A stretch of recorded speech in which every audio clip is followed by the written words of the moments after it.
Hatimaye mahakama yaamuru Tundu Lissu afikishwe mahakamani.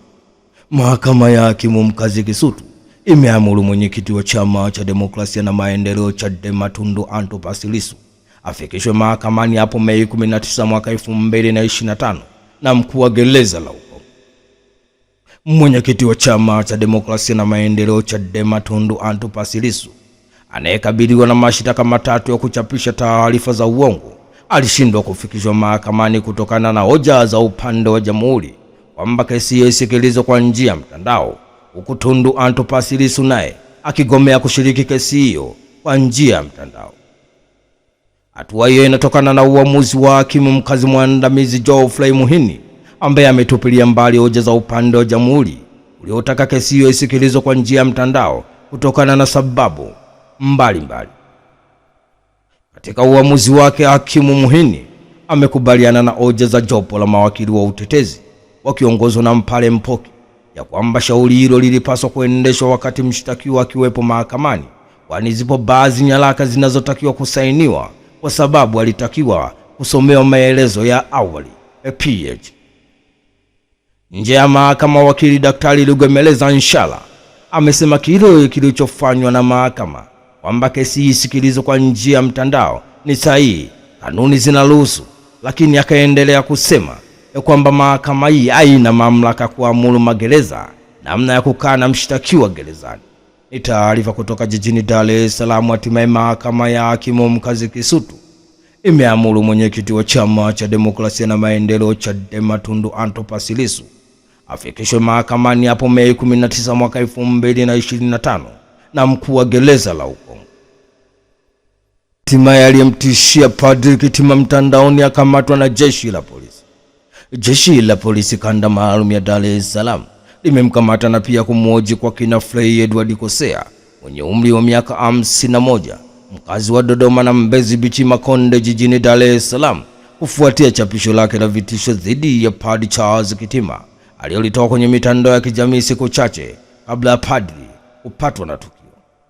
Akiongea jijini Dar es Salaam, kamanda wa polisi kanda maalum ya Dar es Salaam Muliro Jumanne Muliro amesema upelelezi wa shauri hilo unaendelea. Jeshi la polisi Tanzania linawashukuru wananchi, linatoa wito kuendelea kushirikiana ili kuimarisha mifumo ya usalama na kutoa fursa kwa wahalifu kutenda makosa.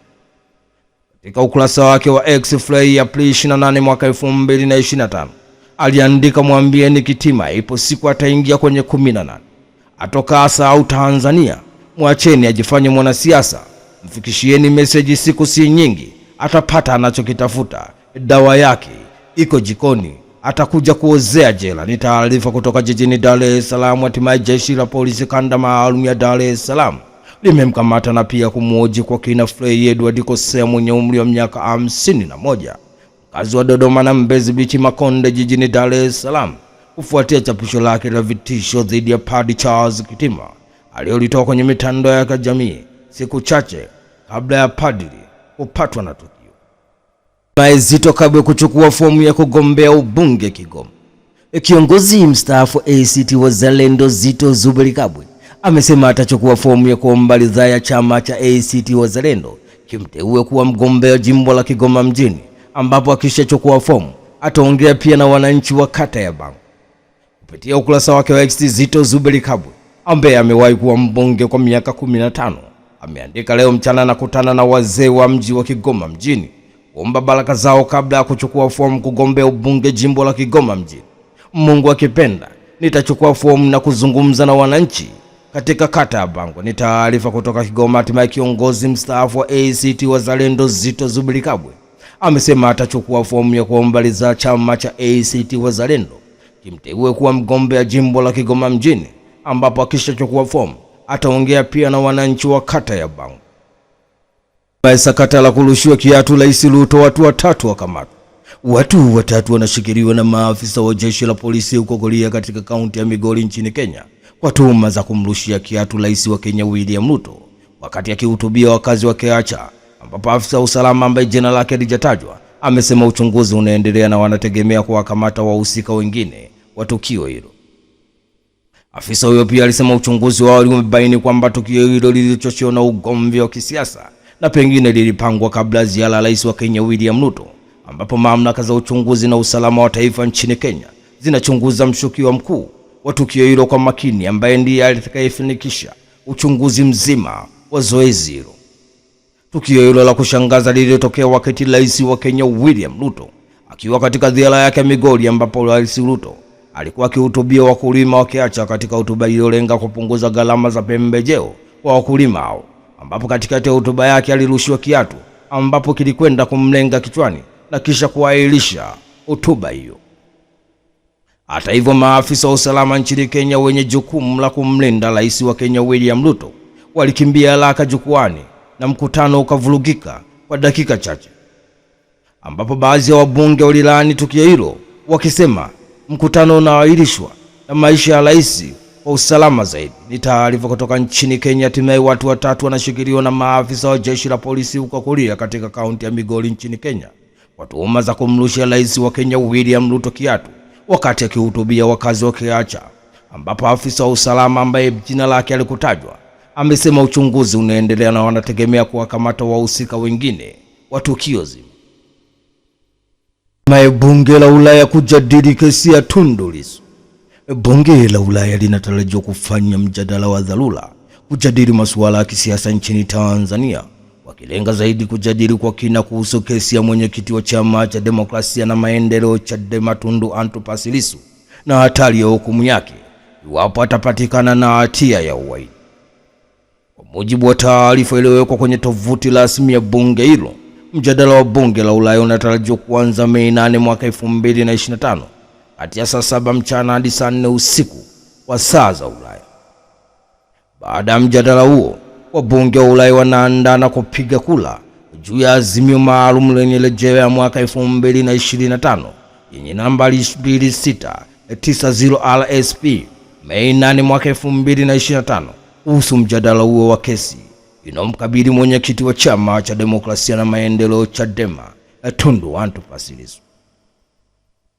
Tundu Antipas Lissu anakabiliwa na mashtaka mawili, ambapo moja ni la uchochezi na jingine ni la uhaini ambalo adhabu yake ni kunyongwa, ambapo kesi yake inatarajiwa kuendelea tena kesho katika mahakama ya Kisutu.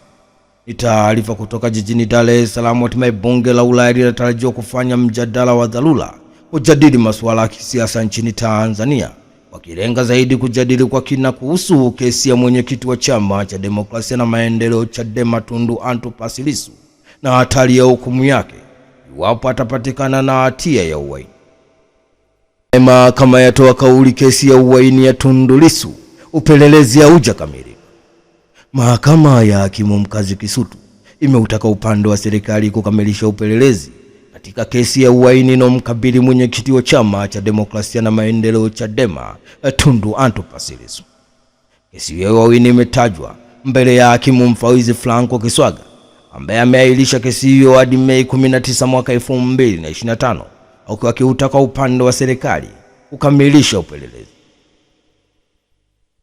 Hapo awali, wakili wa serikali mwandamizi Tawabu Isa alieleza mahakama hiyo kwamba shauri limekuja kwa ajili ya kutajwa na upelelezi haujakamilika, lakini pia mshtakiwa Tundu Antipas Lissu amegoma kushiriki kesi hiyo kwa njia ya mtandao kutokea gereza la Ukonga.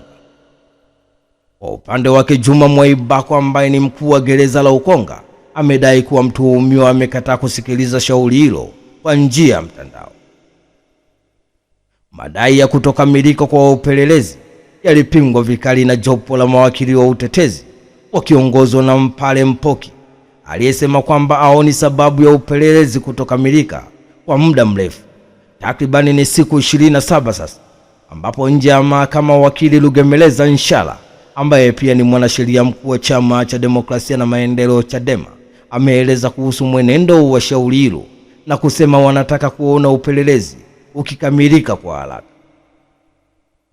Mwenyekiti wa chama cha demokrasia na maendeleo Chadema Tundu Antipas Lissu alifikishwa mahakamani hapo kwa mara ya kwanza Aprili 10 mwaka 2025, akikabiliwa na kesi mbili za jinai, ikiwemo uhaini na kuchapisha taarifa za uongo, ambapo alisomewa mbele ya mahakimu wawili tofauti.